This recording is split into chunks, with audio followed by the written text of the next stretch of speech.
Oh, hey people. So, I know this is very random, but um, in some of my recent videos, people, specifically one person, sent me a message asking me about what's up with my hand.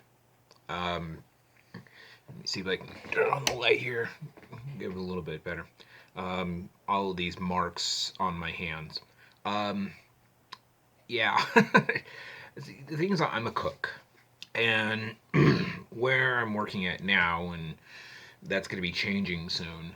Um, I have a grill that I work with, and they want us because of we're the type of facility that we are to use a chemical to clean the grill. Um, Not just a because most most people who clean when you clean with a grill use that brick and a scrubber and the whole 9 yards and to clean the grill, and it cleans it pretty good, but because of sanitation reasons they want us to use a chemical. Well, um, about a week or so ago I was cleaning the grill, and three little droplets of that chemical splashed up and hit my hand. So that one, and that one are all chemical burns. So yeah, that one is actually a mosquito bite, and that one is from a burn. This is part of what happens when you're a cook.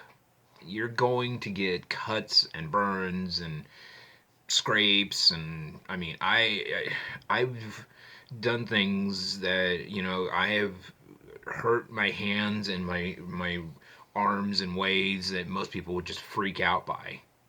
Here's the thing: you just have to live with it. You just have to, when you get cut or burnt or whatever, you just have to finish out the day. You finish the service. Doesn't matter. Okay, I've had two really bad accidents in the kitchen. One time was I was working at a banquet, and um, the tray was slipping, and I had to grab it and bring it put it back up, and it actually burnt right across my hand. You can see it's healed up pretty well. Another time, I was opening up a steamer that we had, and for some reason the steam and the steam is hundreds of degrees. Um, and I was reaching in to grab a little pan with some peas in it. I reached in and it came in, and it basically was like a third-degree sunburn all over my hand instantaneously. Um, it was searing pain. But you know what? I still had a service to finish. So I sucked it up, finished the service. I kept my hand basically. I was working with one hand the rest of the service because that hand was just either wrapped in cold towels or in a bucket of ice. Um, but you know what? You do that. You do that shit. That's part and parcel of doing that. See, if you get hurt, you don't go home. You have a service to finish. This is part and parcel of working in this kind of industry.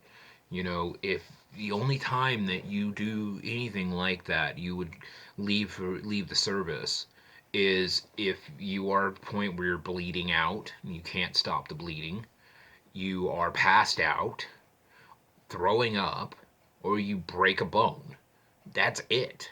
There, you if you feel a little sick and you're not throwing up or coughing all over the food, you stay and finish the service. You just suck it up and you do your job. This is something that I think one of the things that annoys me about a lot of people that I've been working with is they don't have that in them just to stay and finish. Okay, it's not going to be fun. It's going to suck horribly.